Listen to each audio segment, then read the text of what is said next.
Shalom, salam sejahtera dalam nama Tuhan Yesus Kristus. Bapak Ibu, bagaimana kabar pada hari ini? Semoga sehat, semangat, dan sukacita. Hari ini kembali lagi dalam renungan harian HKBP Batam Center, Resort Batam Center. Bapak Ibu, saudara-saudari dimanapun Anda berada, renungan harian kita pada hari ini tertulis dalam 1 Yohanes 4 ayat 18. Beginilah firman Tuhan. Di dalam kasih tidak ada ketakutan. Kasih yang sempurna melenyapkan ketakutan. Sebab ketakutan mengandung hukuman dan barang siapa takut, ia tidak sempurna di dalam kasih. Demikianlah firman Tuhan. Jangan takut, sebab ada kasih. Bapak, Ibu, saudara-saudari, judul ini bukan hanya sebatas judul, tapi judul ini sebagai seruan sekaligus pengingat bahwa kita tidak boleh takut sebab memang ada kasih yang membuat kita harusnya tidak takut lagi. Banyak hal yang membuat kita menjadi takut. Benar ya? Siapa yang tidak pernah merasa takut? Sepemberaninya orang, saya yakin dia pernah merasakan takut, walau mungkin sebatas gentar. Walau mungkin takutnya adalah hal-hal yang tidak terlalu bagaimana ya. Artinya ada banyak sekali ketakutan-ketakutan yang berbeda-beda, yang membuat orang berbeda-beda juga menanggungnya, bagaimana merasakannya, bagaimana menghadapinya. Kenapa dia takut? Nah, ini dia. Ada banyak ciri-ciri orang takut. Ada takut karena masalah, karena ini dan itu. Tapi satu ketakutan yang sering sekali orang tidak sadari, dia takut terhadap hal-hal lain yang akhirnya ternyata takut ini bermuaranya kepada dosa. Jadi ketakutan yang bermacam-macam tadi itu ujung-ujungnya ke dosa. Contoh, ketika dia melakukan kesalahan dia takut. Takut dimarahi, takut ditegur. Ujung-ujungnya sebenarnya adalah takutnya dosa.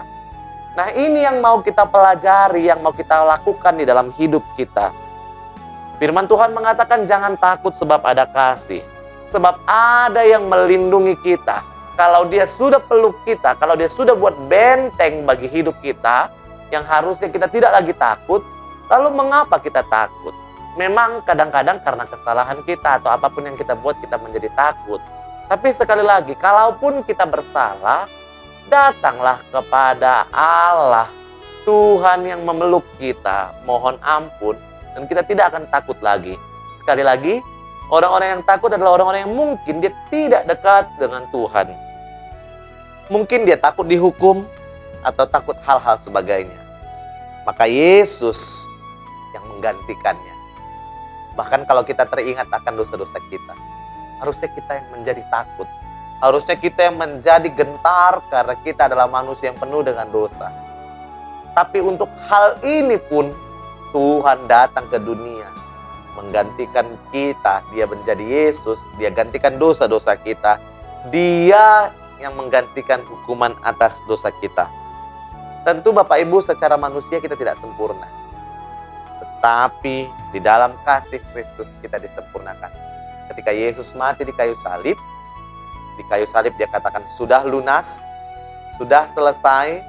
Artinya semua dosa kita sudah dibayar, lunas, sempurna, tidak ada sisa sedikit pun.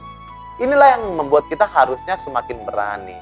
Sebab Allah ada di pihak kita. Seperti lagu rohani mengatakan jika Allah di pihak kita, siapa dapat melawan? Kita lebih dari pemenang, artinya kita menjadi orang yang lebih berani lagi. Bapak Ibu, kasih yang luar biasa. Kasih yang sempurna mengalahkan segalanya. Sehingga kita harusnya tidak lagi takut. Sekali lagi, firman Tuhan mengajak kita untuk jangan takut sebab ada kasih yang sempurna. Hidup kita yang tidak sempurna, dia sempurnakan di dalam kasih. Tuhan Yesus memberkati. Amin.